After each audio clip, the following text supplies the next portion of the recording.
الأخيرة بالنسبة لنادي الكويت. الله، جول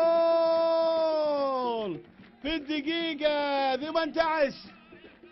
ياسين الصالحي بينجح برأسية الحقيقة بمتابعة ناجحة، عرضية كانت لمصلحة نادي الكويت. ينجح المغربي ياسين الصالحي برأسية ناجحة الحقيقة بارتكاز عالي جدا بامتياز بعيد عن المتابعة والمراقبة. هدف لصالح نادي الكويت.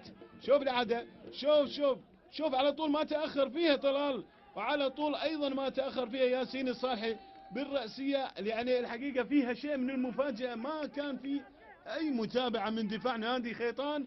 إذا أريحية يضعها الصالحي لنفسه. ركلة جزاء ياسين الصالحي واحمد عبد الحميد. احمد عبد الحميد صاحب امكانيات عاليه في ركلات الجزاء، لكن ياسين الصالحي، ياسين، جول والهدف الثاني لصالح نادي الكويت عن طريق ركله الجزاء. اذا هدف ثاني لياسين الصالحي ايضا بنجاح